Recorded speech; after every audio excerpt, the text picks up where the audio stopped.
for, and I welcome. And so this afternoon, the Health and Social Security Committee of the Institute of Directors has organized this webinar, which is really to look at issues relating to lifestyle and health. The theme of this webinar is My Heart, My Sugar, My Life, Lifestyle Myths and Misconceptions. And we're going to start to kick this off this afternoon by first taking a few words from the president of the Institute of Directors, Dr. Mrs. E.J. Chidema, Fellow Institute of Directors. She's the president and the chairperson of council. So Dr. Chidema, please, you have the floor. Welcome. Thank you very much, Madam. It is indeed a great pleasure and delight to kick off this webinar, which is being organized by the Health and Social Security Committee of the Institute of Directors. So I'm delighted to welcome all of you to this webinar on behalf of the Governing Council of the Institute of Directors. The webinar is titled, My Heart, My Sugar, My Life, Lifestyle Myths and Misconceptions. I'm sure anybody seeing this topic would not be so certain about what to expect. Some people might even think it's drama or it's music or whatever, which is the fact that you have put in some life into it and mounted our anxiety. I'm sure that by the time we finish, people would be pleased that they logged in. So I thank the chairman and members of the committee for organizing this webinar. The moderator, the chairman, IOD Health and Social Security Committee,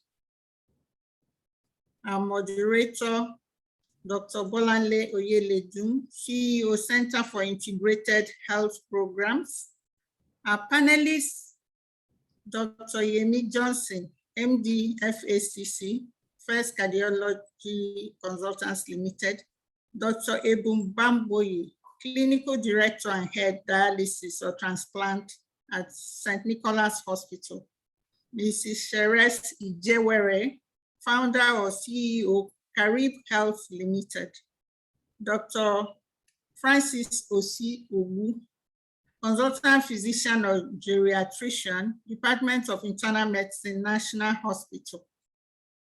And of course, the chair of the committee, putting the best for the last, Mr. Namdoka for MIOD, Chairman, IOD, Health and Social Security Committee. I would like to thank all attendees, all that have gathered here today, our past presidents, our office bearers, members of council, fellows, and members and associates of our institute.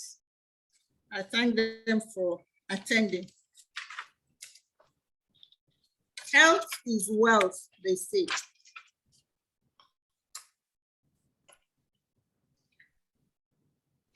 I want to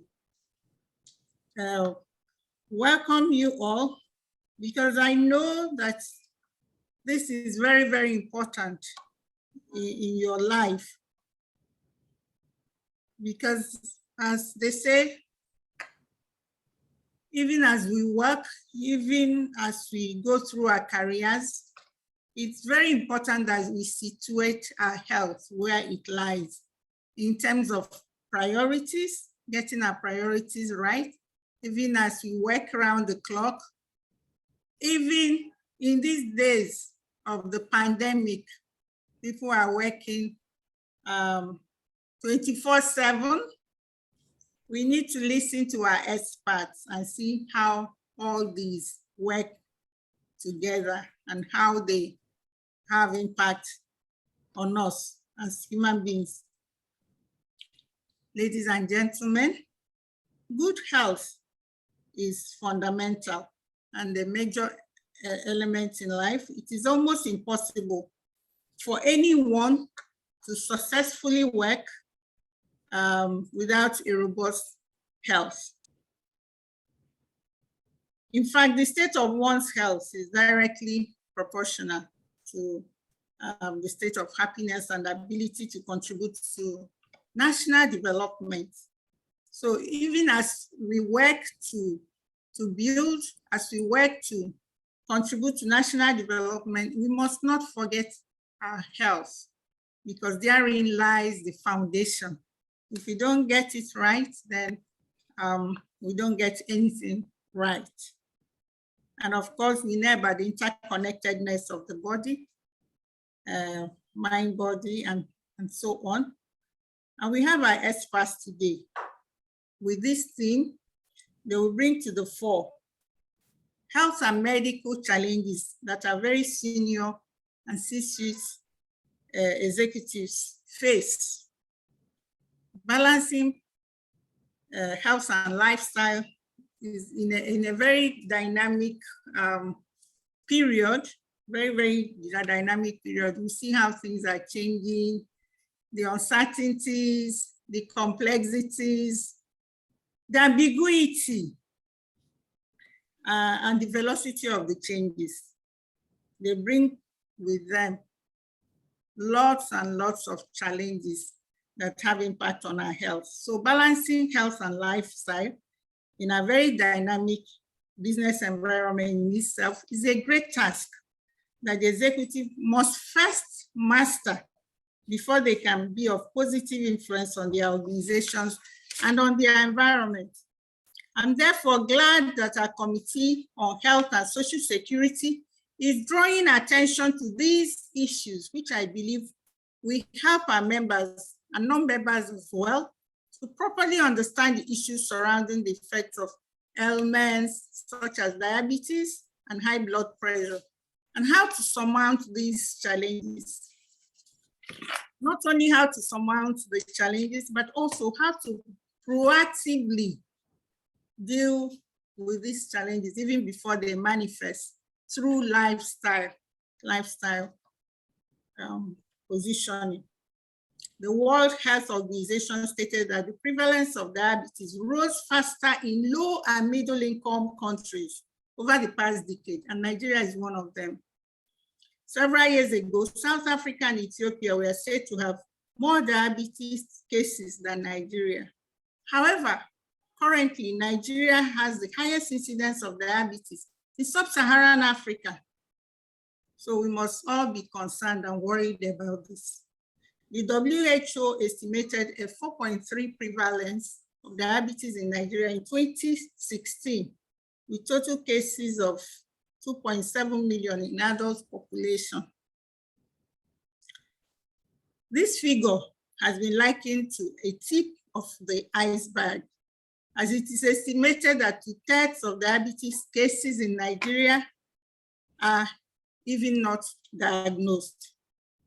The rise in diabetes cases in Nigeria has created the need for us to come together to create awareness about these diseases, to enable people become more enlightened on how to manage their sugar intake and how to manage these conditions through their lifestyle. So as is obtainable with our institute in terms of our advocacy role, in terms of knowledge sharing role, this webinar is a welcome development from our Health and Social Security Committee. And there's great need for federal government through the Ministry of Health and other related agencies across the nation to devise actionable strategies to deal with the dangers of diabetes and heart diseases. Appropriate strategies that will mitigate these risks. I therefore appeal to the attendees, our attendees, to be attentive, to participate and ask the necessary questions.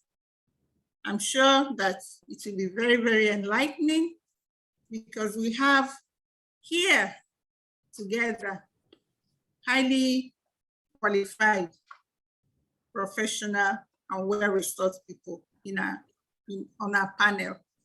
And it's a great opportunity to listen to them, to learn from them, and gain valuable information. Once again, I thank the chairman and members of the Health and Social Security Committee for this program, which I believe would be another success recorded by them. I thank you very much, and I wish you all happy listening. Thank you. Thank you very much, Dr. Jidema. She's the president and chairman of council. So I'll go over quickly now to the Health and Security Committee chairman, Mr. Nnamdi Okafor, to say a few words of welcome. Mr. Okafor, you have the floor, sir. Thank you. Thank you very much. And I think my president and chairman, governing council, had done the welcoming for me. She's done a great job, welcoming everyone.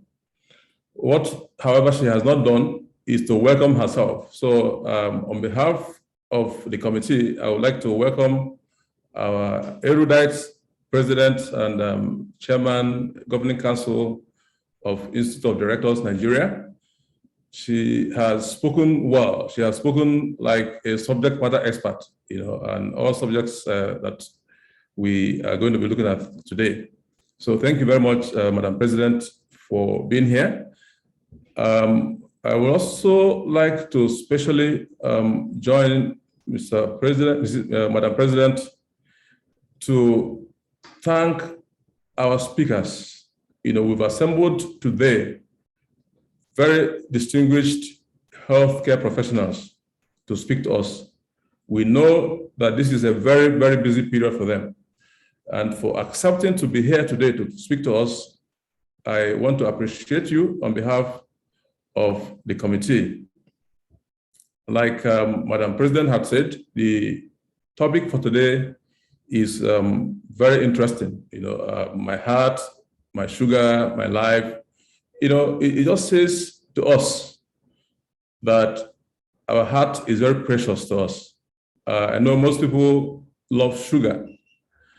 And what you love, you care for.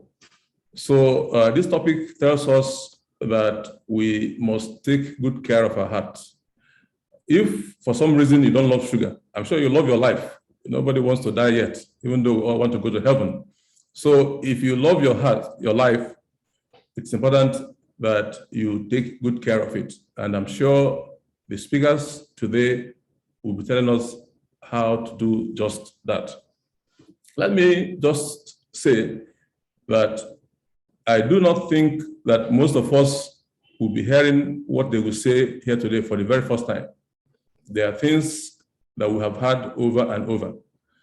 But what we want to achieve today is that we want every one of us to believe that what we hear could happen to us and to take action to preserve our hearts and to preserve our lives. I recall earlier in the year when we had our first webinar, as a panelist, it was on COVID. As a panelist, I spoke and I said that COVID is not going away anytime soon, and that COVID had come to stay.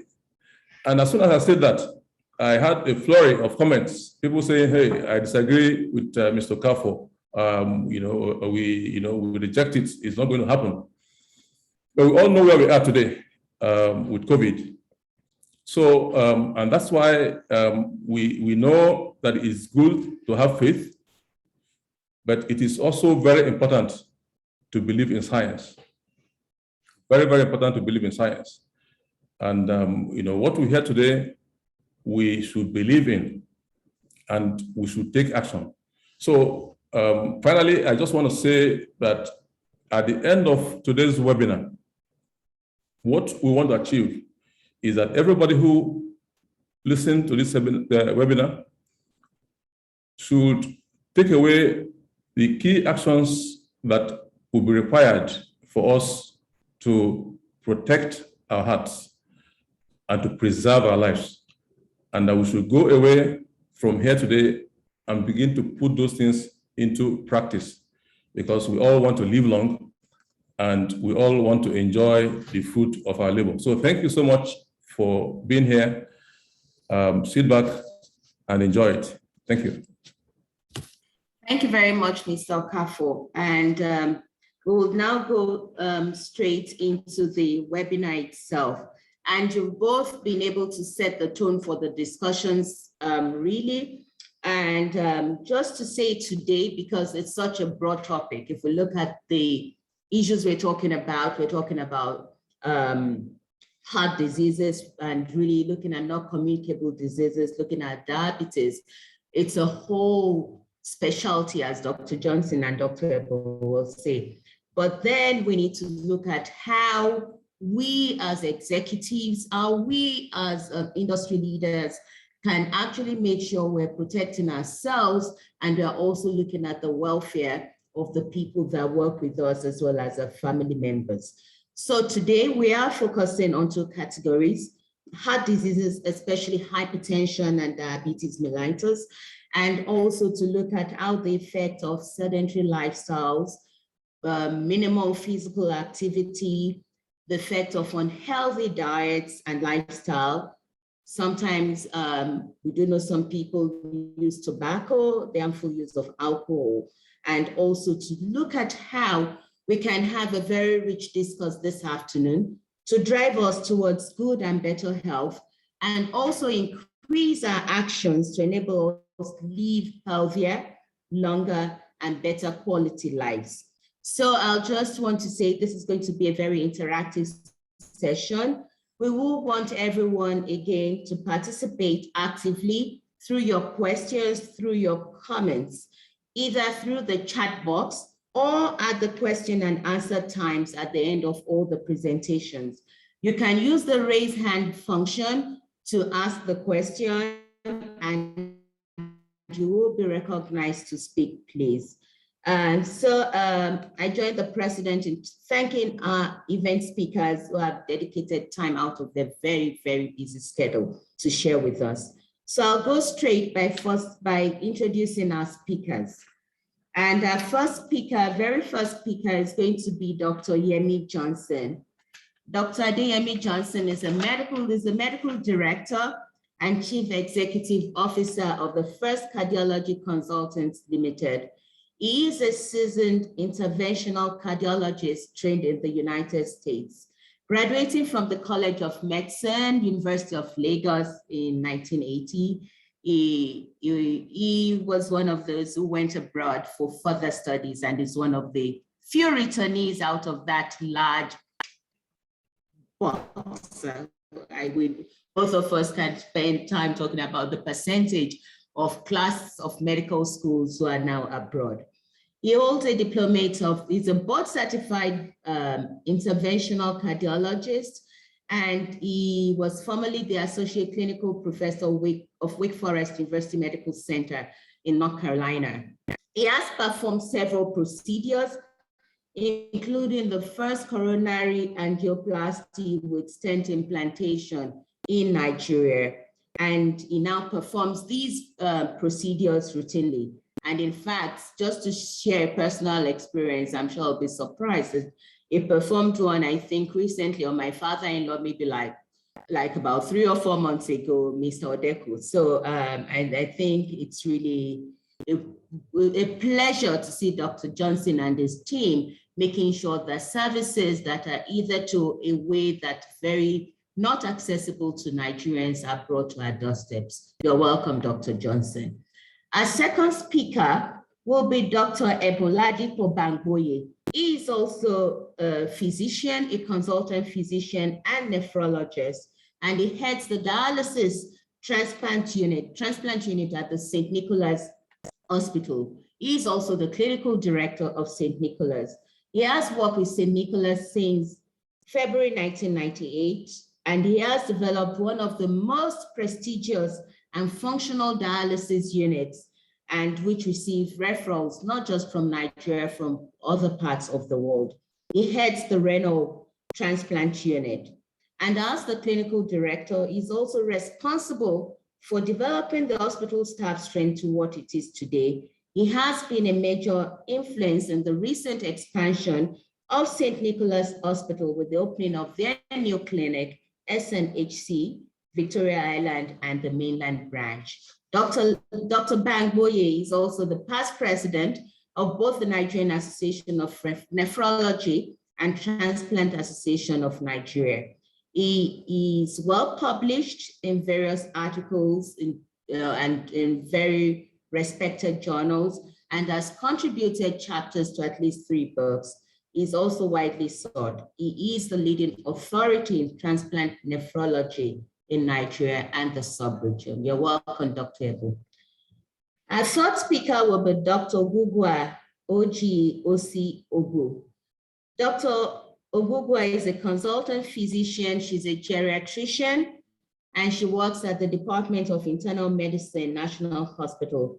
She is a pioneer geriatrician in Nigeria, and she contributes significantly to the well-being of older adults through service provision, first as a clinician, training of healthcare workers in the West African sub-region, as well as a strong advocacy and capacity building on aging issues as a member of the steering group of the SGA Africa and executive member of the Geriatrics Association of Nigeria.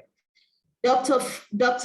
Ogugwa has made great contributions as a member of the technical working group on the aging in Nigeria, and she's been involved in policy development, hearings on bills regarding older persons and stakeholders, and she consistently engages in activities offered for older persons in Nigeria.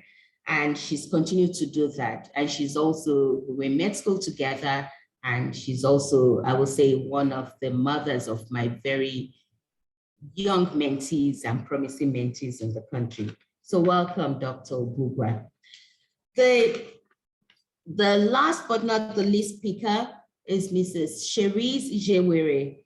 Mrs. Cherise Jewere is a Jamaican Nigerian, and she's the founder CEO of Carib Health Limited, which is a health, wellness, and nutritional company that's based in Ikoyi. She is also the co-founder of the Nutrition Hospital.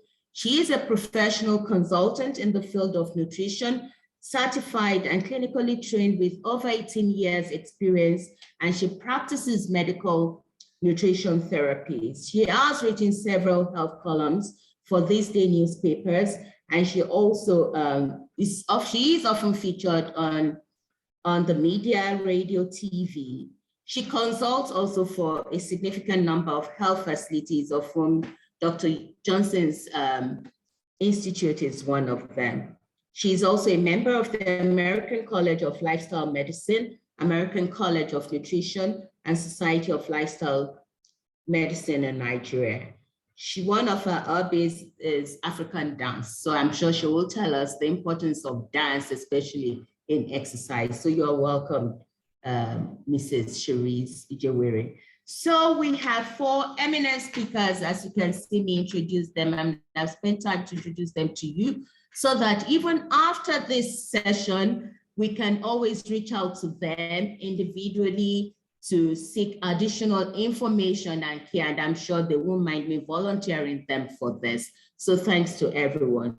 So to kickstart this session, I'm going to hand over now to Dr. Yemi Johnson. And the first thing that comes to mind, really, Dr. Johnson, is that what exactly is hypertensive heart disease in our common parlance? What are those common chronic heart disease conditions, and what are those predisposing factors? What are those things in our lifestyle that actually puts us at risk in our day-to-day livings? And I would ask you to also discuss hypertension, which is known as the silent killer amongst Black people. We do have a lot of cases. People talk about people dropping dead, and there's this myth, oh, somebody must have jujued them or done something mean to them to harm them. But a lot of times people are living with hypertension, acute hypertension, very high blood pressures, without even knowing anything until they actually go into a CVA or suffer an accident. So Dr. Johnson, please, sir. Thank you. Yes, good afternoon. Thank you for having me. Can you hear me? I'm not sure. Yes, very loud and clear, Dr. Johnson. Okay, all right, good, because I had some network issues. Okay, thank you. First, I'd like to say that between you, the Mr. Okafor, and the chair lady, you've already covered all the topics. You guys are already well-founded in this business, so there's not much for me to say. I would also like to welcome Ebu back to Nigeria. Each time I called him this weekend, he was out of the country. So one day I'd like to grow up and be like him. But on a serious note, hypertension, heart disease. First, before I go into this, let me digress. Since I used to be in the COVID business, please, ladies and gentlemen, COVID is back with full force. It is back with full force with a big bang. So please do all what you need to do. Wear your mask. Do not take it for granted. Avoid social gatherings. So I'll move on from there. Now, my topic today is hypertension, heart disease. Well, let me start by saying 90% of the heart attacks I deal with on a daily basis are preventable. 90% of the heart attacks and strokes, they are preventable. Now, some are not, but 90% are. And there's simple things we need to do. Now, the risk factors for heart disease, number one in Nigeria is hypertension. Now, there's always a bit of confusion. Is hypertension a heart disease? Is it a risk factor? It turns out it is both. It is a risk factor for heart disease. It is number one cause of heart failure in Nigeria. Now, what is heart failure? Heart failure is when there's damage to the heart muscle and it is not functioning properly. Look at the heart like as a pump. If you have a pump that is designed to go up 4 floors, all right, and then now it's still pumping, but it's only able to take water up to the 1st floor. That's what heart failure is like. It will still get water there, but it won't get there to where you want it to go to. The same thing with a knocked car engine. Your car engine knocks, you can't go fast, but you will still get to where you're going now, but very slowly. So that's what heart failure is, as opposed to cardiac arrest, which means your heart suddenly stops. NEPA goes out, there's no backup generator, the heart stops. A cardiac arrest is an electrical problem. The heart stops. A heart attack, on the other hand, is when there's interruption of blood supply to a part of the heart. So that part of the heart doesn't receive enough blood, doesn't receive enough oxygen, and gets damaged.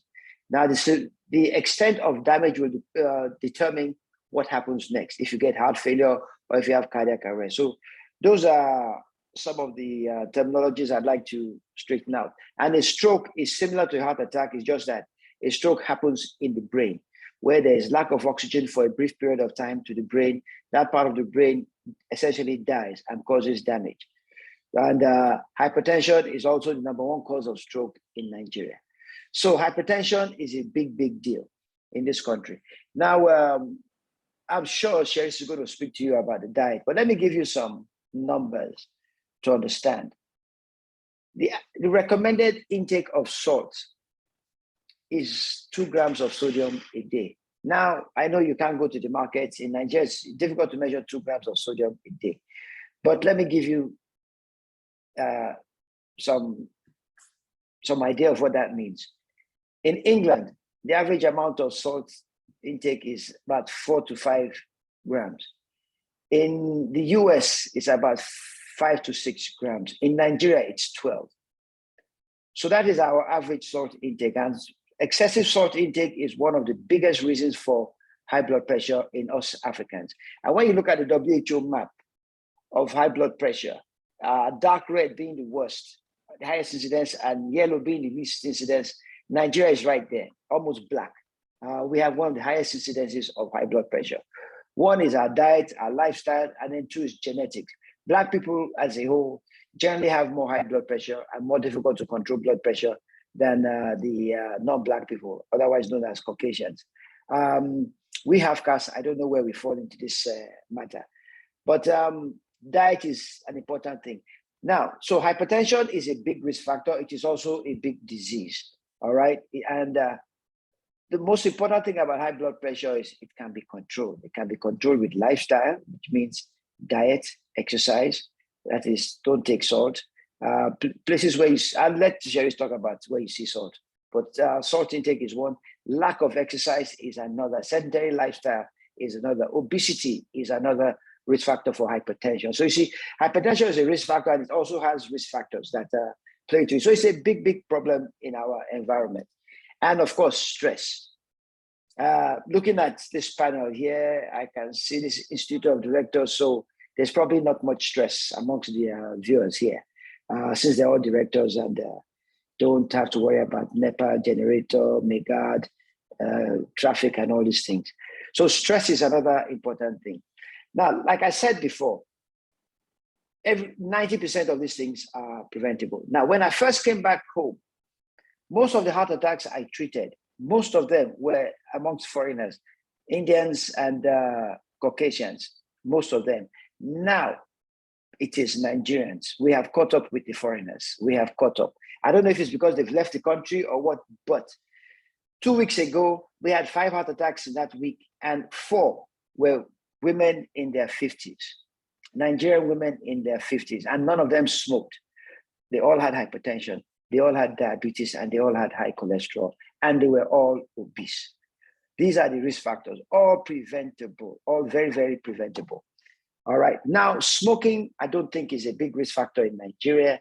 It is not like when you go to Germany or anywhere in Europe, you see everybody smoking outside the subway and all that. Here, some people still smoke. I used to smoke. I stopped smoking when I sat by my classmate's bedside while he died from lung cancer. So that's what made me stop smoking. And that was not before it caused some damage to me as well. So smoking is a no-no. So I don't think anybody has to worry about that. Those of you who smoke are probably closet smokers, please. God is watching you in your closet if you're smoking. So please try not to smoke.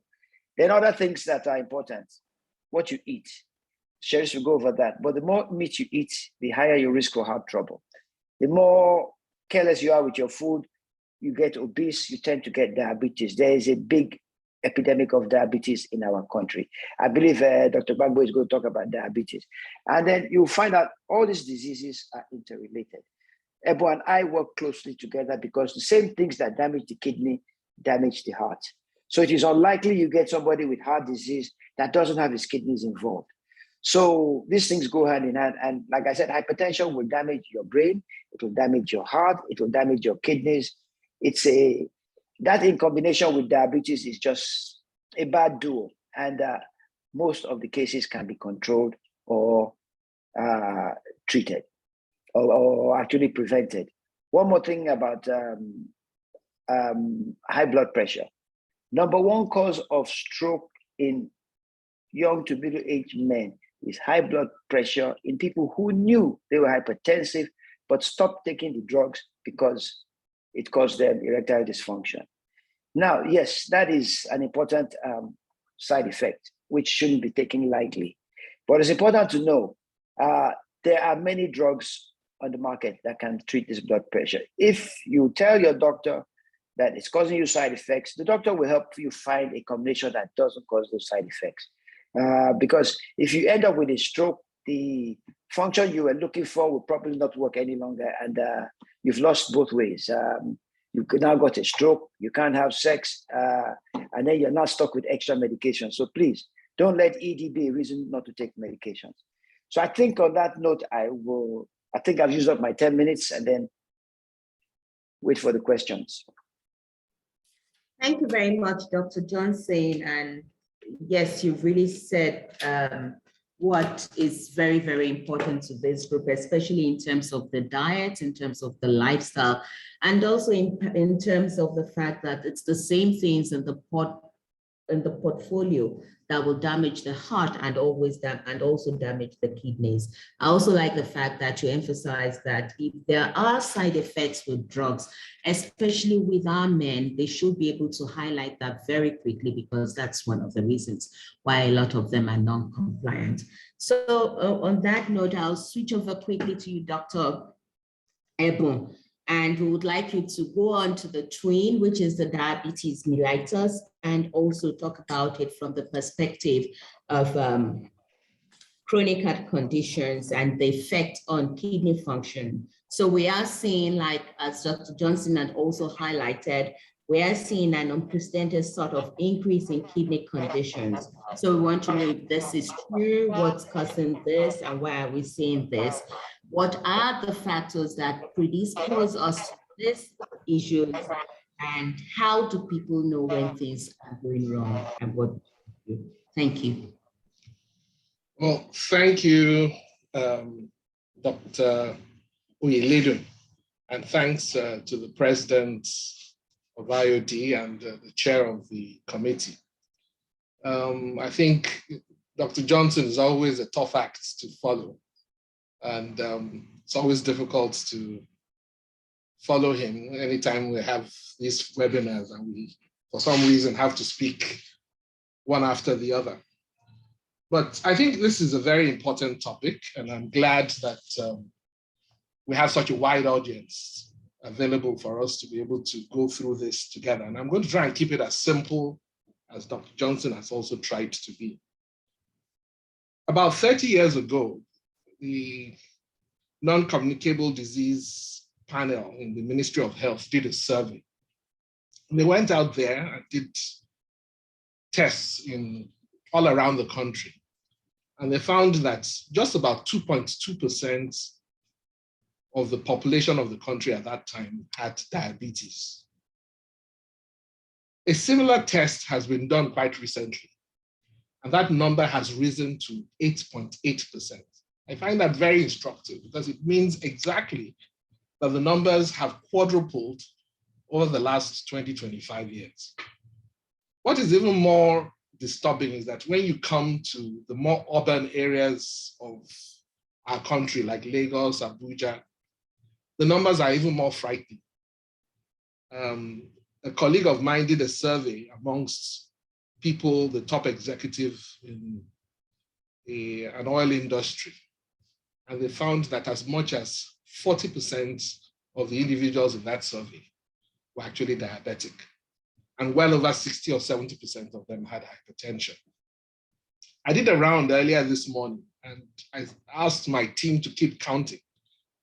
Of the 10 patients that we saw before I had to leave to come down, 8 of them had both hypertension or diabetes. So that's just a reflection of how common these conditions that we're talking about are. But what is even more frightening is that for every person who's diabetic, there's somebody out there in the community who is also diabetic, but undiagnosed. And that is the frightening bit. Either because we are ignoring the early symptoms, and the usual ones would be you find that you're passing a lot of urine, you're drinking a lot of water, you seem to be losing weight. And if perchance you pass urine somewhere, you might notice that ants seem to be gathering around it. But sometimes in the early stages, you don't have any of those symptoms, and yet you're actually diabetic. Same thing with hypertension. Only about a third of people who have hypertension actually recognize that they have it. And only about a third of those who even know that they have it are actually on treatment. So that is the major reason why, in quite a lot of instances, we're discovering that people have complications of both of these very common conditions very late, when it's almost too late to do anything. That's why they're ending up with strokes, they're ending up with heart failure, and the part that is relevant for me, they're ending up with kidney failure. And I'm sure that if you read the papers today, there's no way that you will not find news of somebody who's seeking for funds or care of somebody who has kidney failure. There seems to be a looming epidemic out there of people developing kidney failure. All of us will know or have a relative who has ended up with kidney failure and is requiring dialysis and transplantation. I think it's estimated that one out of every 7 people in Nigeria today, 1 out of every 10 worldwide, have some stage of kidney failure or the other. So that's how common the condition that we're dealing with is in our community. And unfortunately, majority of them are what we call crash landers. We get to see them only at the point where it's too late to do anything.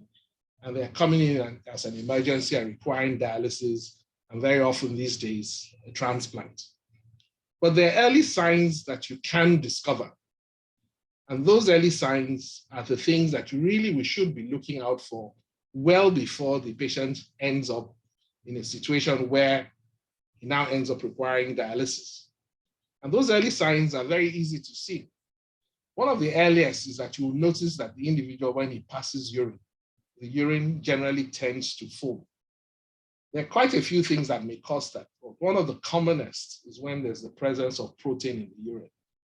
And it's one of the earliest complications of hypertension and diabetes affecting the kidneys, and that the kidney suddenly starts to leak protein.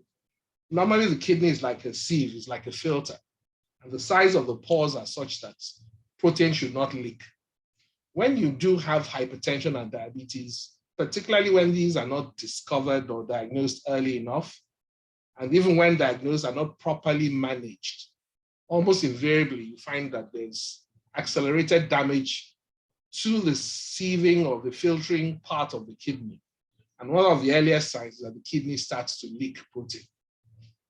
And the way to notice that is if you pass urine and you notice that there's a lot of foam, you flush your toilet and despite it, there's still the foam left, then I would suggest that you certainly should go and get those kidneys checked. Aside from that, you might then start noticing that after a long day or after a long trip, your feet start to swell and you wear your socks and it indents your socks. You press on your leg and it indents and doesn't fill up. That's a sign that water is accumulating in the leg.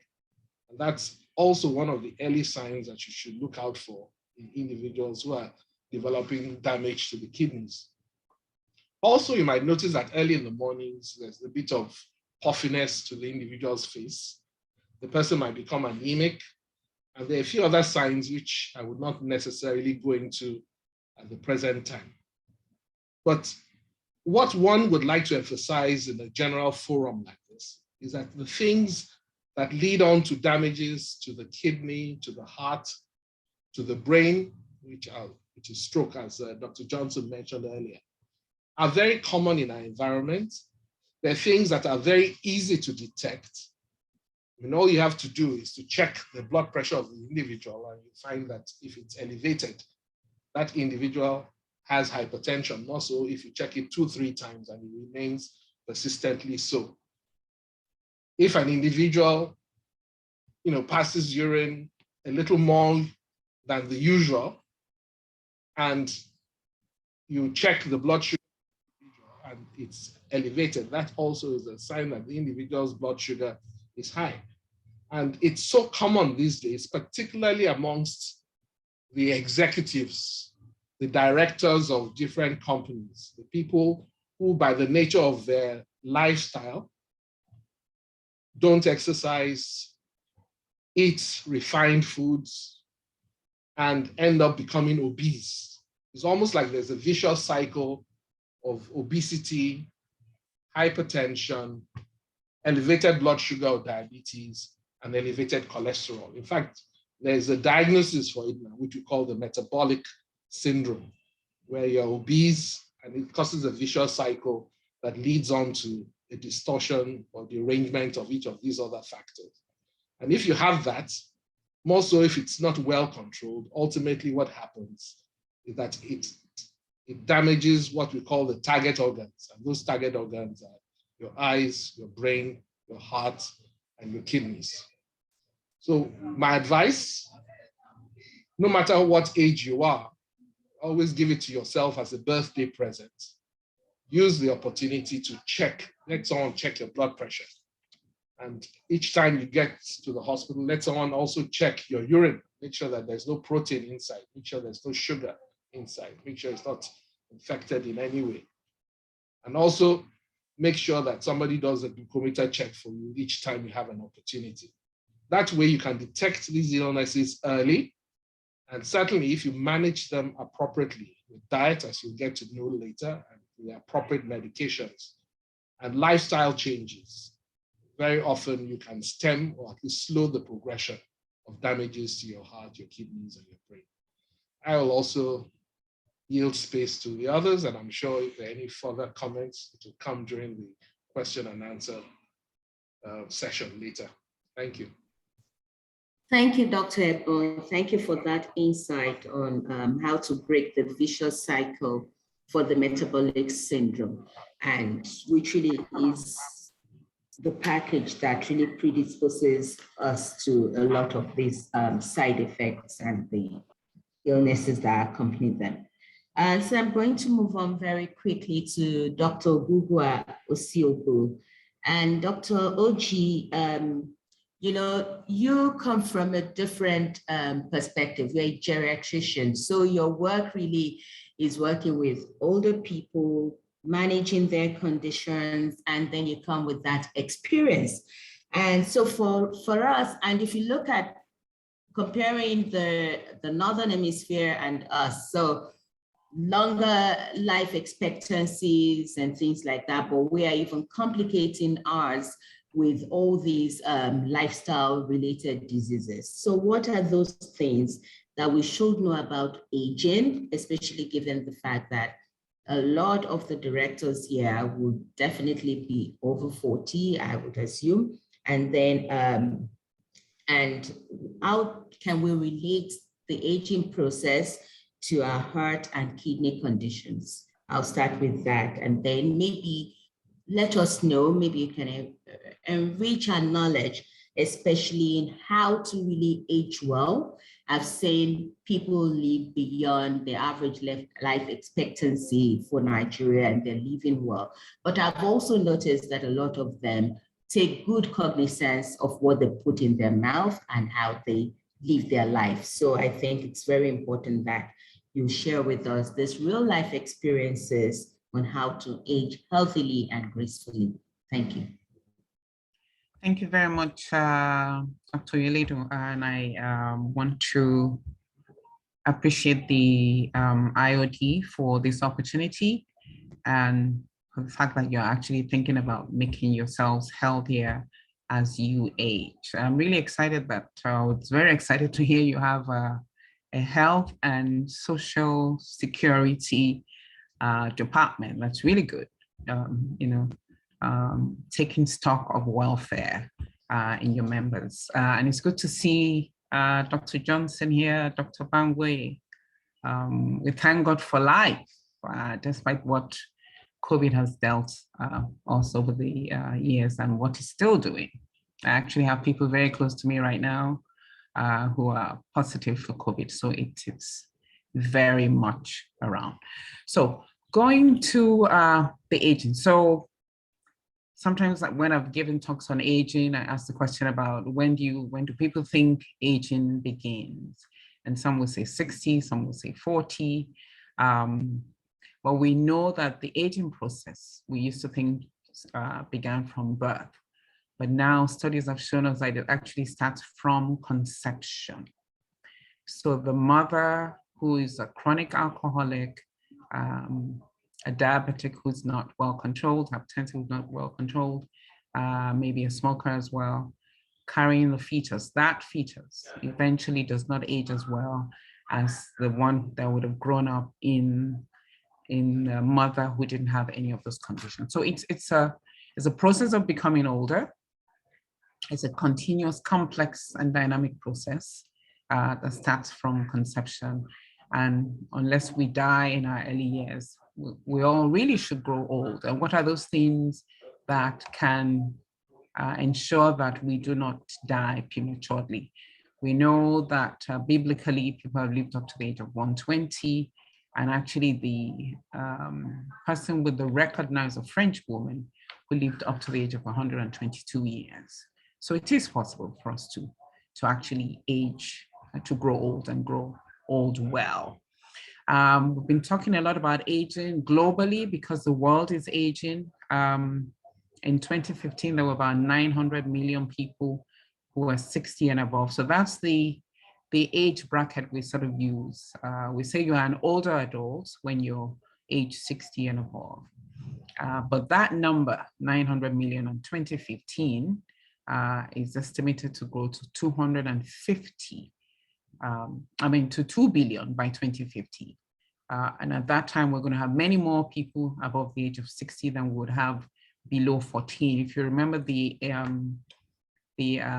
pyramid for the demographics would often be, a wide base because we always have much younger people. But by 2050, we're actually going to have many more people above 60 than would have children. And we think there's going to be an exponential increase in the developing world, like Nigeria. For us, actually, we had estimated that by 2020, we would have about 11 million, 60 and above.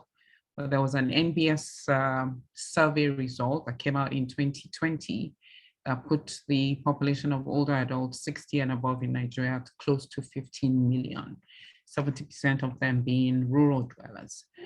So aging changes bring about the risk for disease, hypertension, diabetes, degenerative joint diseases, cognitive impairment, which is what will lead to what we describe as dementia. Dr. Johnson has told us a lot about heart failure and hypertension. In my practice, actually, we looked at our cohort of older adults, and 68% of them had coexisting these three conditions. Hypertension was number one, diabetes number two, and degenerative joint disease, either osteoarthritis of the knees or spondylosis of the back. And other studies have even had prevalence as high as 75% of what we describe as multimorbidity, which is a major risk factor with aging, meaning the coexistence of two or more chronic medical conditions in the same one individual. And what happens with multimorbidity is that there's an increased risk of complications like stroke, heart attacks, heart failures, increased risk of morbidity, increased risk of death. So we like to look for those common conditions in older people as we assess them in practice. The aging changes contribute to why we would see these conditions more in older people. So with aging, there's a thickening of the blood vessels, something we describe as atherosclerosis, and that increases the risk for high blood pressure.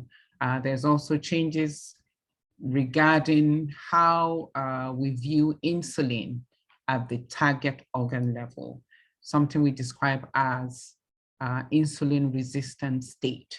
The same process as one of the contributors to the development of type 2 diabetes, which is what we find commonly with older people.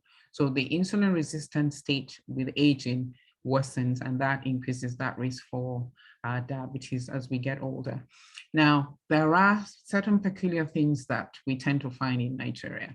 I was very glad that Dr. Johnson mentioned the fact that when you have complications with a particular drug, please mention it to your doctor. We find that people are shopping around. You go to this doctor, oh, this drug is giving me a side effect, and then decide to go to the next one and the next one.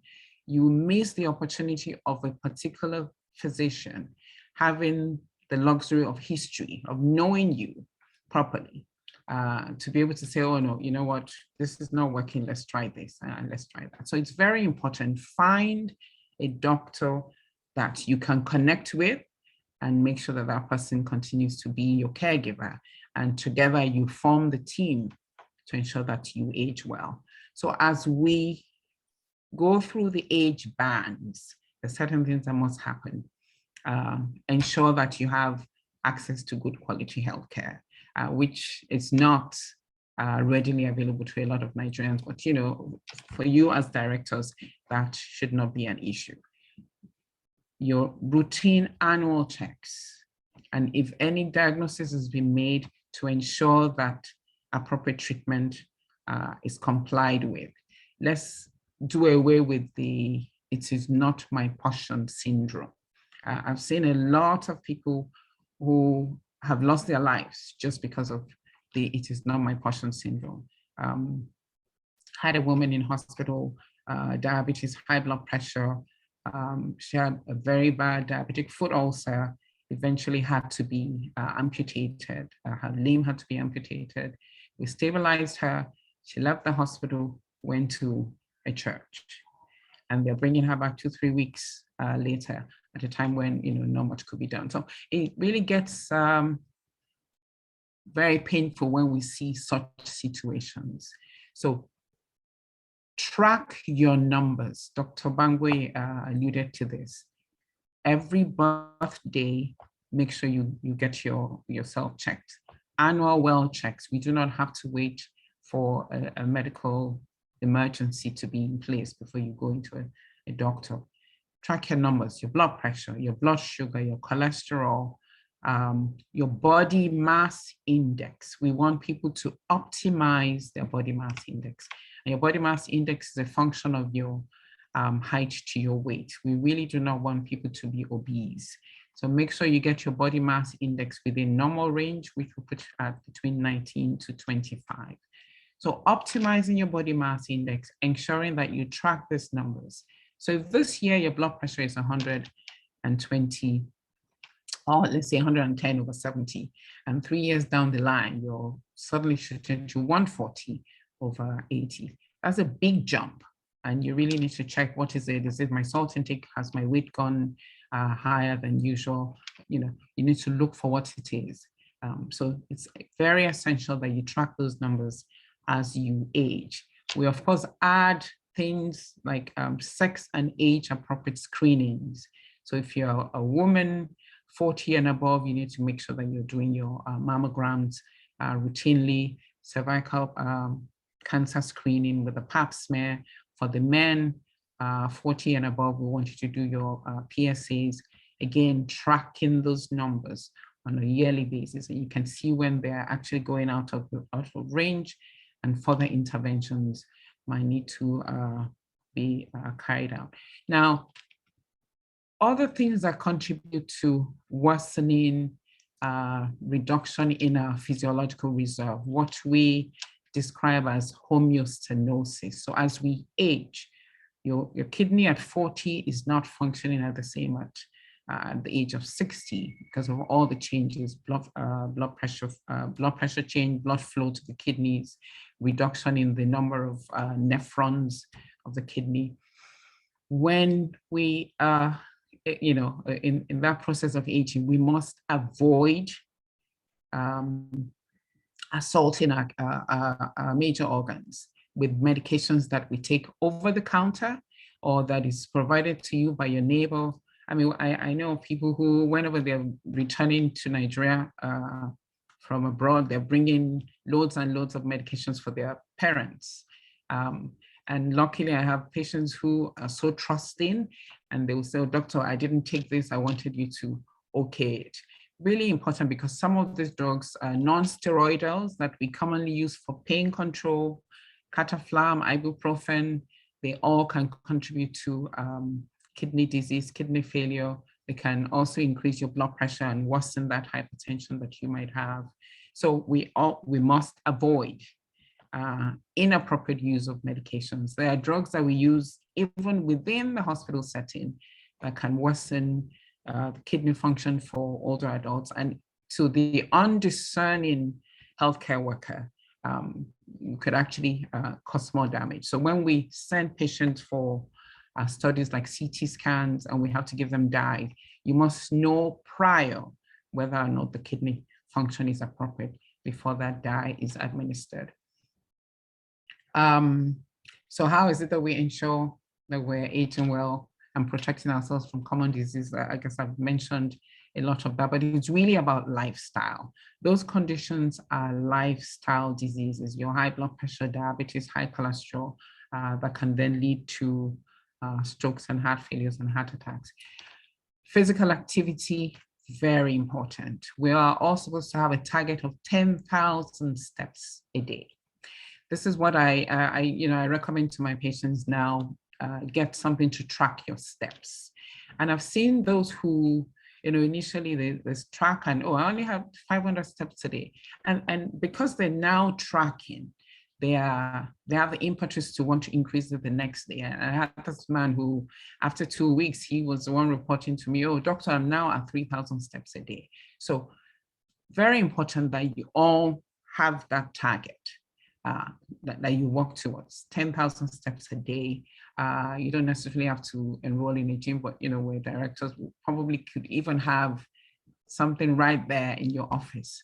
But make a point to make every opportunity an opportunity to exercise. If you're in the office and you need something from a different floor, please take that step and not the elevator. As much as possible, also have yourself take the steps to to pick up a document or to pick up a file, to make your tea. I find that big man syndrome in Nigeria actually can be deleterious for healthy aging. I have an uncle who I said, "Uncle, you need to go and make your own tea, get your own water from the kitchen." And what did he say? "Oh, the girls in the house are going to think they've offended me." And they wonder, "Oh, why is daddy now going to go and get his own water from the fridge?" But this is what we advocate for healthy aging, that people do as much as they can for themselves. And eating right, I guess I'll leave that to Mrs. Ejewere to tell us a little more about that. But, it's all about lifestyle and compliance with any medical conditions that you might have had diagnosed promptly and continuously, which is why you can't sit at home. You have diabetes, high blood pressure, you must make a date with your doctors, as often as is necessary to make sure that you are on track with your treatment. Avoid herbal concoctions. I've heard people who would argue that, "Oh, but my grandparents lived on this and they lived long." I've also had patients who would actually stop their medications and come back and say, "I'm using this alternative medicine." There should always be science behind it. So I always say, are you checking to make sure that the blood pressure is under control, your blood sugar is under control? And this particular woman had to return and say, "You know what, my blood pressure actually is not as well controlled as when I was on the medications you were giving me." So those herbal concoctions would also contribute to worsening kidney function as we age. So we really have to be very conscious of avoiding those. Now, one life practice that I have adopted, and my friends, my classmates see me and they wonder, how is it that you have not gained weight? So I do not size up my clothes. Somebody said, "Oh, you're stingy, you don't buy new clothes." No, I do buy new clothes, but the same size. So I've remained a size 8. And how is it that I'm able to do that? My body, so I listen to my body, and we all need to do that, because we find people, you're size 8, one day you find yourself, you need a size 10 outfit.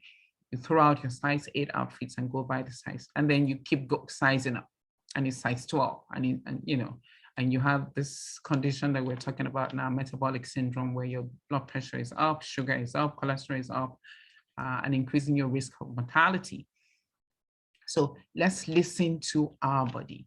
I also have an incentive. I've had joint issues. My knees have been hurting for more than 10 years. And when I gain weight, that, my knees say something. So that's another incentive for me to not go beyond the weight that I have kept over the years. But really, it's all about lifestyle. There are 6 pillars that we talk about for healthy living. Social connection is one of those. And studies have shown us that those who have, older adults who have significant and meaningful social connection or social connectedness tend to do better in terms of physical functioning, their movement is better, cognitive functioning, remaining happy, and being able to continue to engage with the society. The other pillar is physical activity. We really cannot overemphasize that. A third pillar is spirituality. Another pillar is having resilience. So I know an 82-year-old who died recently, God bless her soul, but in her 30s, she had lost about 5 children during the course of the war. It didn't deter her from embracing the joy of life. Eventually, she was blessed with 5 other children. She maintained connection, by remaining very active in the church, very active in the community. She embraced new friends from both young and old. Her level of social connectedness was really, really optimal.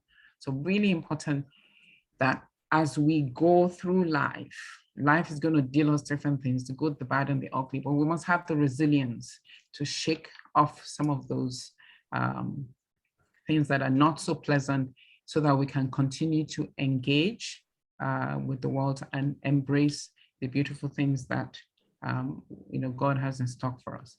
Avoiding undue stress, really, really important. Making time for others. After all, we're really not supposed to live for ourselves. Whatever we're doing today should be contributing to the lives of others. Stress, okay, I already mentioned restorative sleep, one of those pillars. So, and this is one gap that directors or high functioning executives tend to have. You have deadlines, you're sleeping at 3 o'clock in the morning and at 6 you're up again. Very important that you try and get 6 to 8 hours of sleep, which we describe as restorative sleep. Really, really important for healthy aging. Now, Bola mentioned it earlier that we have, in other climes where people are living much longer, the Japanese hold the record today for having the highest life expectancy at birth. It's about 88 years. So any Japanese born today, particularly in the Okinawa community, has the expectancy to live for up to 88 years. Our numbers have improved also. This is when I first got back to the country. I think we're looking at 50, 52. Now we're at 59 and 61 for the women and 59 for men. We're still averaging way below the average for Africa. The life expectancy for Africa is about, averagely is about 66. So we're still below that. There was also an Age Watch Index ranking for the best countries to age in, and Nigeria did quite poorly, scoring 86 out of 90. So we have a long way to go. Apart from the individual factors that I've mentioned now, there are factors in the environment. So the government, the quality of our healthcare service, having health insurance so that people don't have to pay out of pocket, and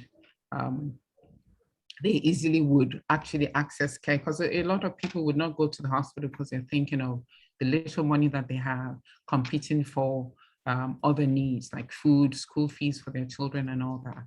So go as we age, we all really must think about all of this lifestyle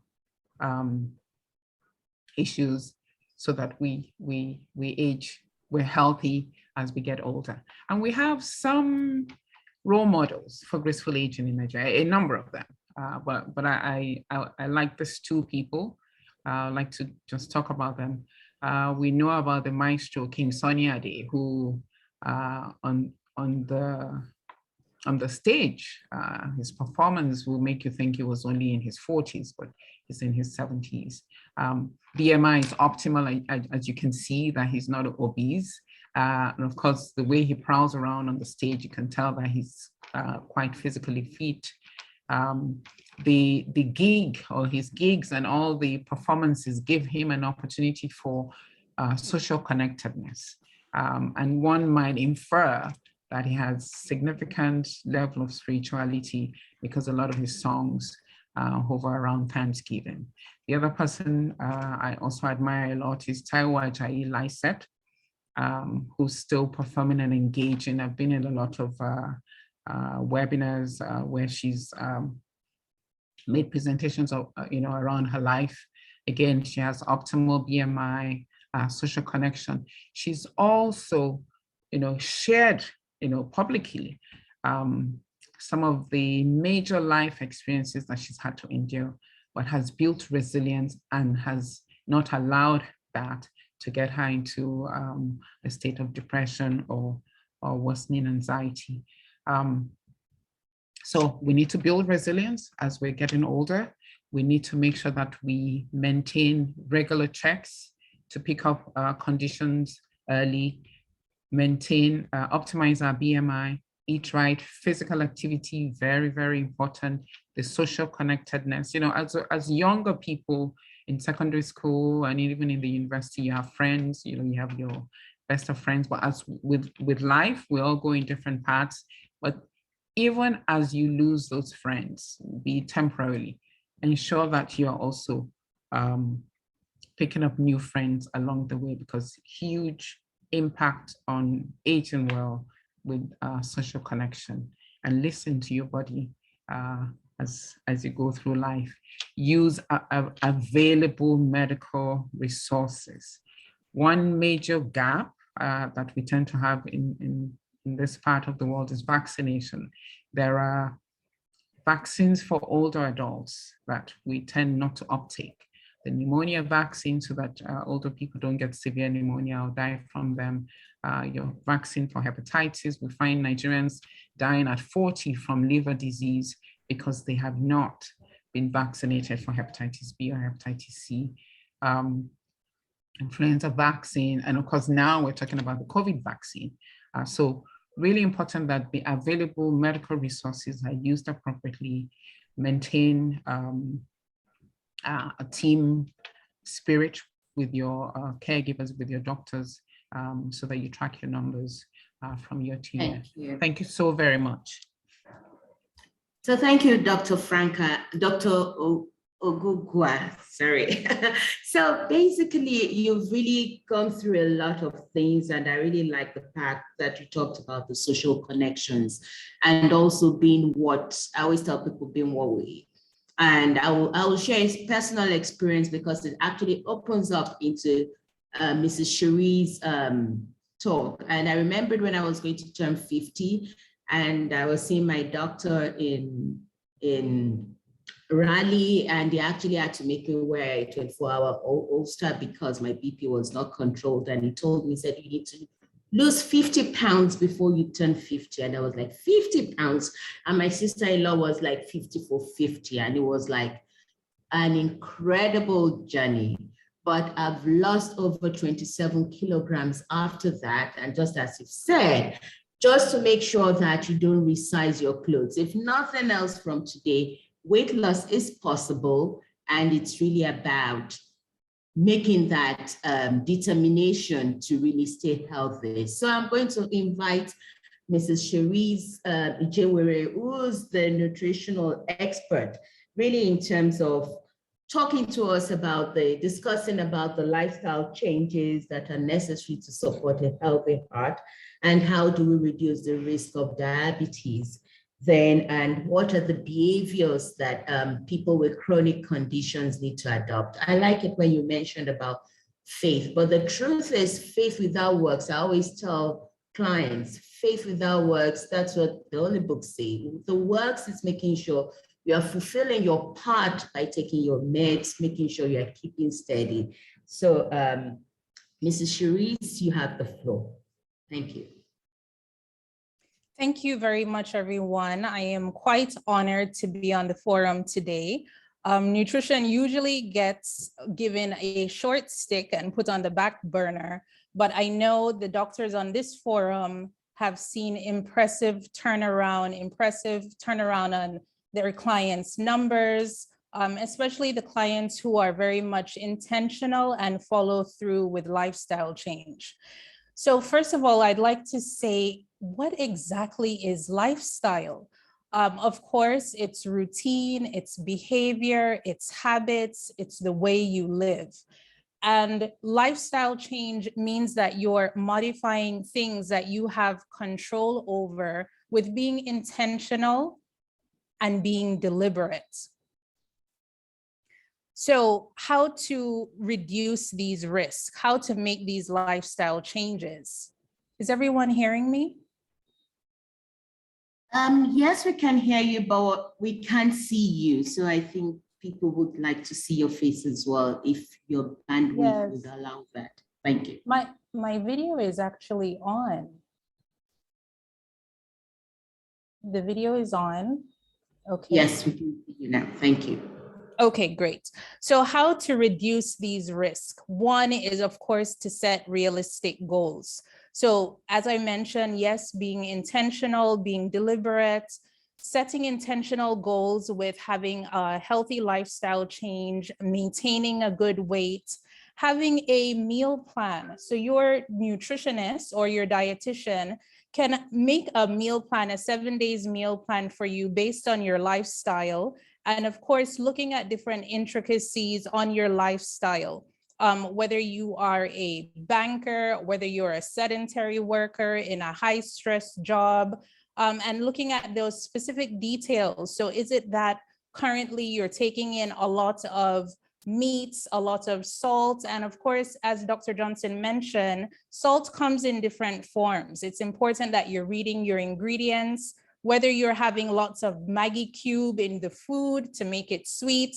Are they also adding regular salt to your food as well? And are you eating indigenous foods? Are you eating lots of vegetables, your vegetable soups? Are you watching your portion sizes? Are you also being deliberate with your water intake? And just to go back, in watching your portion sizes, are you taking in whole foods? Because now we've seen in the last 5 years how restaurants, fast foods have just cropped up.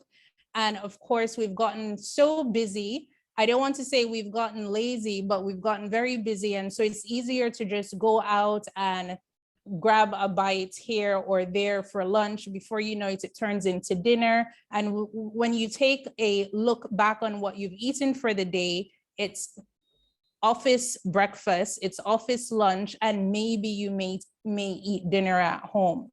So just taking a look at your nutrients that you're putting in, your macro, micronutrients, your tubers, your fruits, your vegetables. Are you avoiding processed foods? Because all these things also add up and can cause, yes, the diabetes. Yes, they can also cause the hypertension. And as we know, it's a silent killer. Engaging in daily structured activities, of course, as Dr. Ogbu mentioned, setting a bedtime, sticking with it. And then also when it comes to your behavior changes, really, what is your why? What's your reasoning for wanting this whole thing to change? Is it because you want to have more energy, more vitality, just feeling clearer, living longer, having decreased pain, being in a better mood? I find that when I connect with my patients on this level, it helps them understand more as to why they're doing it. And once a meal plan is made and they understand the functionality of the foods and what it does for the body, then they're more apt to follow through with it. Being open to change is also important because especially in Dr. Johnson's clinic, we've had so many patients who are just on the same foods every day. And for those people who just want to just have things easy, they will have rice morning, noon, and night, and that would be the meal. And so if you're open to change, then yes, those healthy foods can come in, and then you see a change both in the body, both in the blood pressure, both in the blood sugar as well. Other factors, of course, we mentioned the environment, the people that you hang around with, because of course, if your friends are also concerned about their health, it makes you sit up on your health as well. And then taking responsibility on your own health, not putting it on your spouse or on the other person, but actually taking responsibility. This may mean that you may need to write down a food journal. You may need to write down what you're eating for the day, check up on your water intake, slow down, take deep breaths through the day, and then just ensuring that you are following through with your plan, you're exercising, you're not sedentary.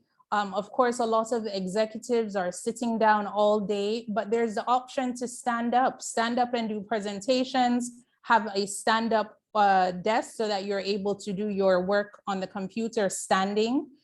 Just taking those intentional steps also help. And maybe even joining a wellness challenge, whether it's a 21-day wellness challenge, a 30-day wellness challenge. Having a wellness community also helps with motivating you, encouraging you, and before you know it, the lifestyle change automatically occurs. It's no longer hard, but everybody else is on the same change and you're more apt to follow through. So without taking too much time, I think that's the crop of what I really want to put out there. Your meals are important, the timing of the meals, the portion size. There is not a one size that fits all. Ensuring that you're reading your ingredients and that you're going more towards whole food, plant-based foods, reducing the meat. Those days are gone. Having more fish, checking on the timing of your foods. Thank you. Thank you, Mrs. Jewere.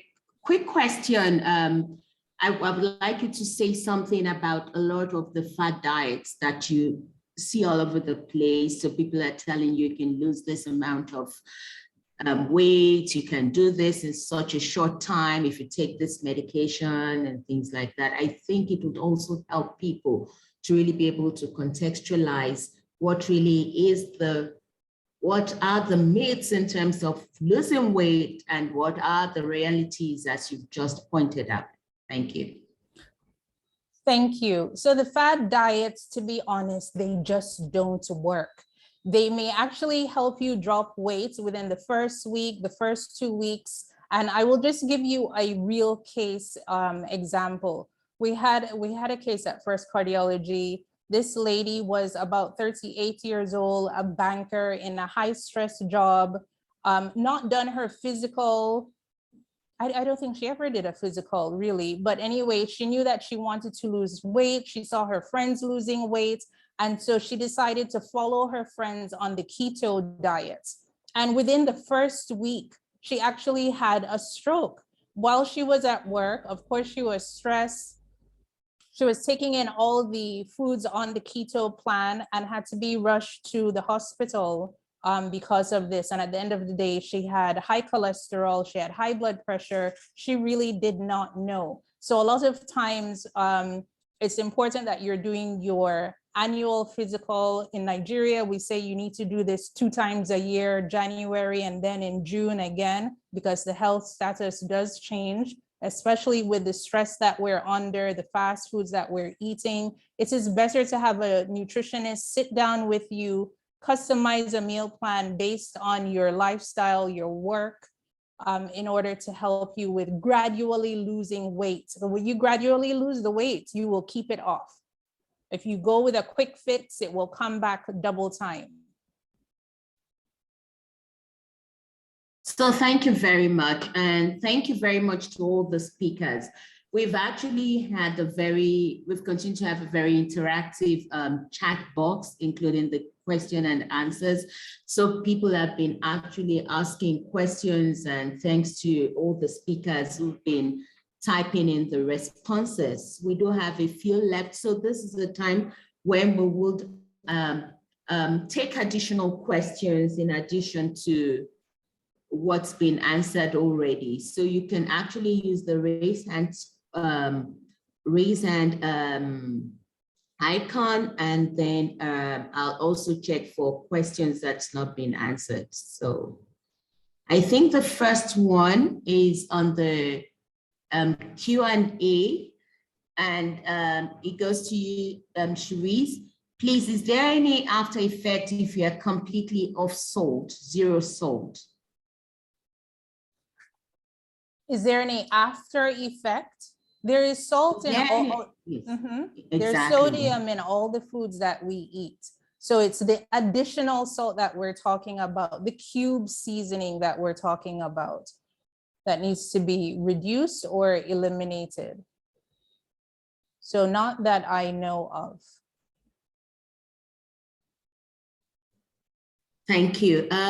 So really it's about making sure that we are not adding salt or salt in different forms, because they do come in different forms, the seasonings, the additional things that we put in to make it, even the, I tell people, even the suya pepper, I find that they actually do put the seasoning before they add the pepper. So you actually are adding more salt to the food. So we need to be very conscious of our salt intake. Then Mr. Arinze has a question. He says, Doctor, you agree that aging is directly related to one's life activity.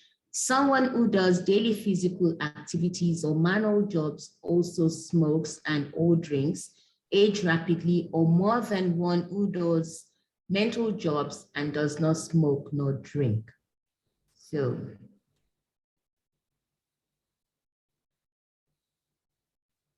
Dr. Johnson or Dr. Osiobu would like to take this.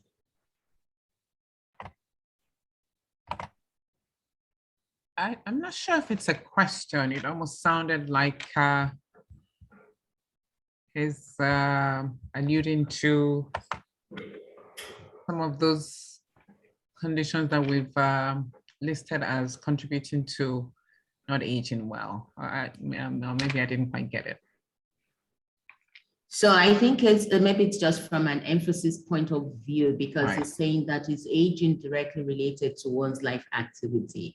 So, and it gave examples. So I would say that, so I'm sure there is, just as you've said, there are about 6 pillars that's really going to influence how one ages through the years. So I think it's just to emphasize that. So I don't see any, I'm just trying to.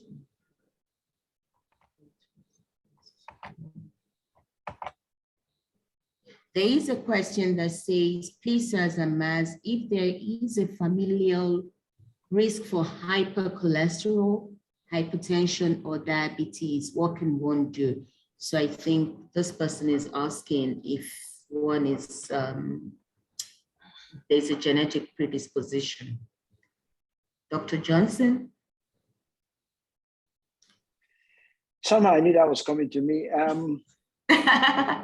Yes, there's a genetic predisposition to high blood pressure, to diabetes and high cholesterol, yes. Now that doesn't mean it cannot be treated or it cannot be looked after. Now, for instance, if everybody in your family has diabetes and they're all obese, the likelihood that you're going to be obese is also high because you tend to eat the same foods. Yeah. But you can have people with diabetes who are not obese.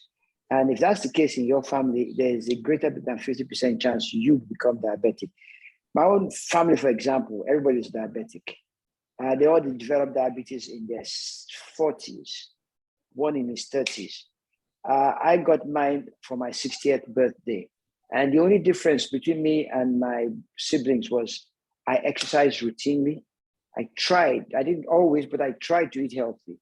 And at least I delayed the onset of my diabetes. And now I'm doing my best to control it with the medications. So it's important to exercise, really does help. It is, I cannot overemphasize it. For diabetes, for high blood pressure, for high cholesterol, exercise is very important. You don't have to go to the gym. You don't have to go and buy a swimming pool. Walking 30 to 45 minutes a day is all you need, and it really does help. So yes, it runs in families, but it can still be addressed. You can delay its onset and require less medications to treat it, and you develop less complications over time. Thank you, Dr. Johnson. And just to really emphasize the point on the exercise, because I see a lot of people saying, oh, I don't have access, I don't have this. You can actually stand in front of your TV. There are apps now. There is one that I really love, which I use. It's called Walk. And all it does, it makes you walk for 4 miles. You can do 4 miles, you can do 3 miles, you can do 2 miles. You can customize it and say you're doing 1 mile 4 times a day, 1 mile 3 times a day, and it gets you so fast. So it's really not about, I can't afford or can afford the gym, or even if you can afford it. I remembered when I was still very big and I paid a year's subscription at the gym, and I think I showed up only once. So really it's about making that effort. So there is another question here. How can one get his or her body mass, please? Dr. Obugwa, you talked about BMI, so you can actually give the person that information. Thank you. So reducing the body mass index or calculating it? I think calculating it. Calculating it, right? So know how to do it. Right. So the weight in kilograms divided by your height in meters, and whatever you get, you divide it again by your height. So if your weight over height to the power of 2 or raised, right? So first you divide your weight in kilograms by your height in meters, and then whatever the product of that is, you divide again by your height in meters, and that gives you what your BMI is in kilograms per meter squared. So it's pretty simple. You just need to, measure your weight and also get your height, and you should be able to calculate your BMI. And so this is the what I do with my patients in the hospital. If your BMI is, say, 36. We'll probably get it to be better if we can make you taller, but that's not possible. So the thing to do is to get you slimmer. And I would typically say, okay, this is the weight we need to walk you to get your BMI within range. And say you need to get a scale at home. So you're maybe once Sunday morning or something, you step on your scale, you document it, and then you're tracking how much weight you're losing. And we want it sustainable, so 1 to 2 kg loss per month. Like Sharice said, sitting down with someone to actually work out that meal plan that can get you to an optimal BMI level. Thank you. Dr. Ebon, there is a question in the chat box, and it says, Doctor, please, what are the signs of early kidney failure? And I know you did talk about it. And the person also talked about taking a lot of water. So maybe you urinating a lot. Sorry, not about taking a lot of water. Urinating a lot, and it's been screened, it's not diabetic, and he wants to know why that is happening. Well, in terms of the signs which we had mentioned earlier, I think the main one is one of the earliest signs of damage to the kidneys that the kidney starts to leak protein. And when the kidneys leak protein, the more protein you have in your urine, the more likely that the urine would foam. So if you go to pass urine and you notice that there's a lot of foam, that usually is one of the earliest signs. Also, incidentally, nocturia, which is waking up several times at night to pass urine, is also an early sign of damage to the kidneys. But also, if you find that your feet start to swell, particularly late in the day or after a long trip, you press down on the leg and it indents and doesn't fill up immediately. That also could be a sign that you're starting to retain salt and water, which also is one of the early signs of kidney failure. You wake up in the morning, you notice your face is puffy. You notice that you're getting weak and tired very often because you then start to become anemic. You don't have enough blood. All these are early signs. As regards the gentleman who noticed that he passes a lot of urine, many things can cause that. Like I said, of course, if you're diabetic, and there's a lot of glucose in the urine. The glucose serves as an osmotic diuretic. It makes you pass a lot more urine than you normally would. So that also is one of the early signs of excess sugar in your blood.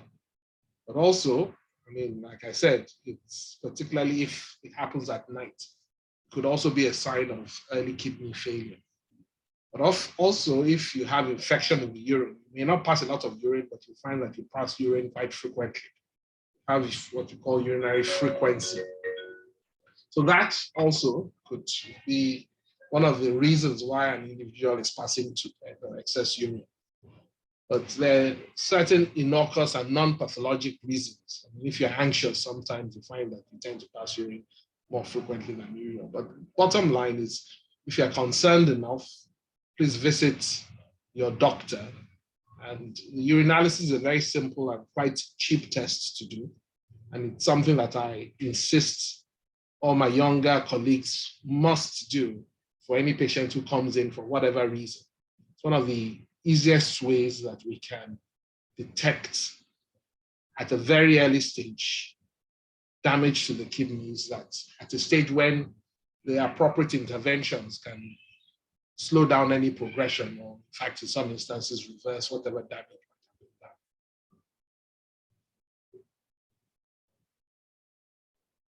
Thank you, Dr. Eppel. I'm not sure. I think we've answered almost all the questions. I don't see any hand up. Let me see if there's any more here. I'm sure. Yes, I think Dr. Johnson answered that, especially do doctors also have high blood pressure, diabetes when they know the preventive measures?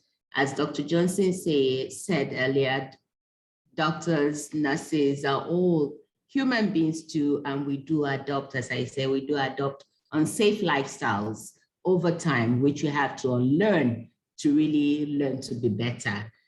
There is a question, and I think I'll ask Mrs. Ijewere to talk about that, or Dr. Franca. It's talking about herbs versus medications. How do we balance this?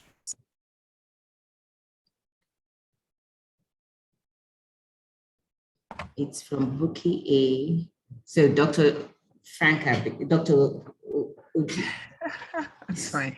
So Bola keeps calling me Franca. Yes. That just tells you she's known me from way back. Right. Remember I mentioned it earlier.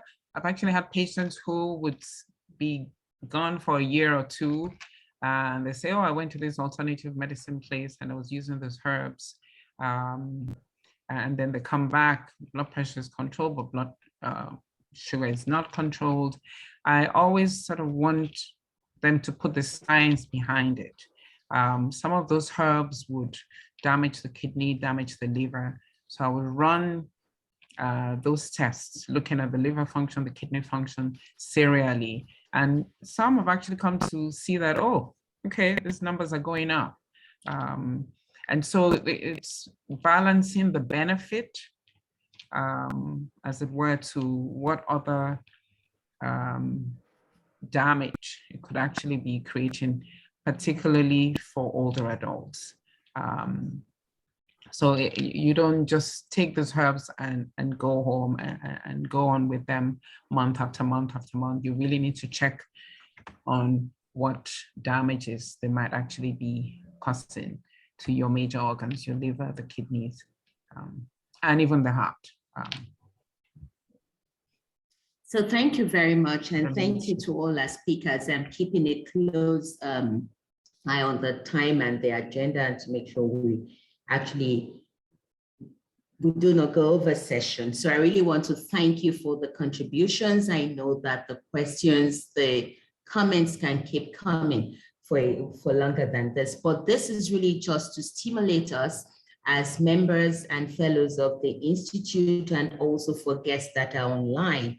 And I think going away from my takeaway from the four speakers this afternoon, the first one is really that each of us, we are responsible for our health and well-being. And it is important that as we age, we continue to really make this a priority, especially with the stress, with the stress in the country, with the stress of the work, with the stress of the position. I disagree with you, Dr. Johnson, about maybe the stress is not much here. It is a lot, especially for directors, because I always tell people, when the others take their bags and go home to sleep, you are left to really think through about the well-being of the company, about the well-being of the organization, about the financials, HR, so many things. And so there is a lot to keep you awake at night. So it's important that, if nothing else, as we go away, let's do our physicals. As Mrs. Ejewere has said, try and do January and June. Know your numbers. It is very, very important that we know our numbers, not just because we're knowing them for knowing sake, but really to make sure that we are keeping track of them and we are consciously taking the effort to make sure that they are at normal. And if there is anything pointing out that they're actually going out of the normal ranges, we should seek help immediately. I like the fact that Dr. Osiogu talked about, don't change your dress size, change your weight. So it's really a good one, because especially with men, you see the belt loopholes, you keep making new ones, and then you run out of the belt length, and then you run out of the trouser length, and then the stomach, which is, I always tell people, it's sugar. Your stomach is a reflection of the amount of sugar you consume in different forms. And then maybe for us, as we go away, I think as business people, as people who do a lot of work with numbers, financials, and things, as a public health physician, what I always tell people is that, what is your incentive to staying alive, to staying healthy? And what premium do you place on that? We have return, we calculate return on investments on so many things. And it is very important that we really think about how much are we willing to invest in our health to actually get the greatest return on life. So on that note, I want to thank again our panel of speakers. Thank you for doing a very great job of this. And I hand over very quickly now to Mr. Dele Alimi, who will wrap up. He is the Director General of the IOD, and I will say a few words before we close. So thank you very much, everyone. Thank you very much, Dr. Yeledu. I think the few words I will have said have basically or generally been said by you. My role is quite simple. My role is to say thank you. And I think I could not have said it better than you did, except that I want to add what you didn't add.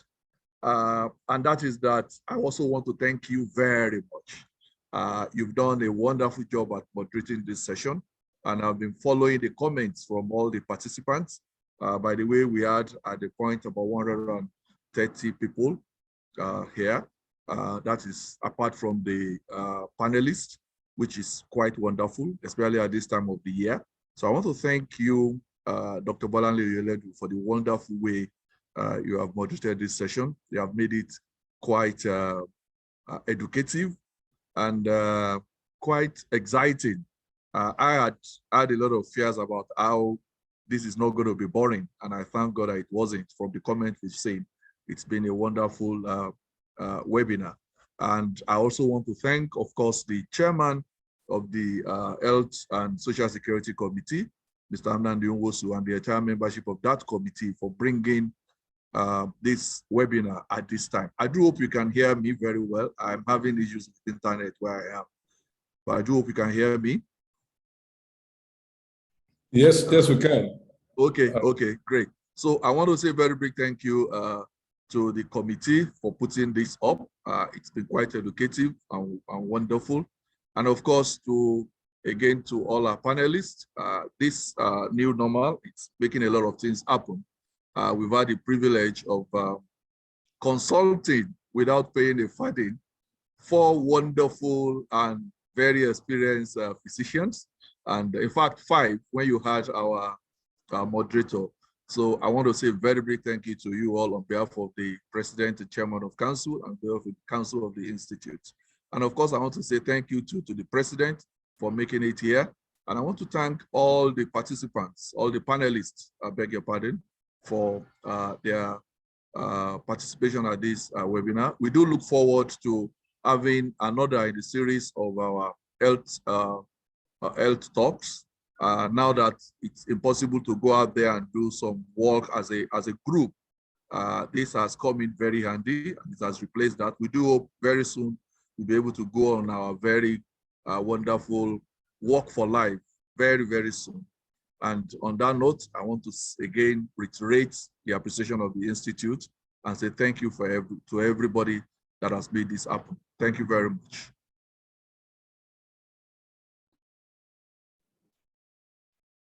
So I think on behalf of the moderator, I would like to say it's been a wonderful day. I think I can now invite maybe the chairman of the committee to please round up. Mr. Okafor, please. Thank you. Okay, thank you, DG. I think like you have said and the moderator has said, it's been a wonderful, wonderful evening.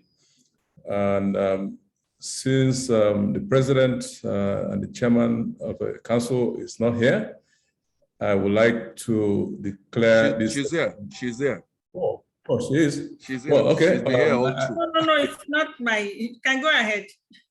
Oh, okay, good.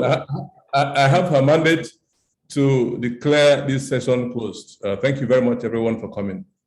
And have a nice evening. Thank you. Thank you, everybody. Have a wonderful evening. Bye.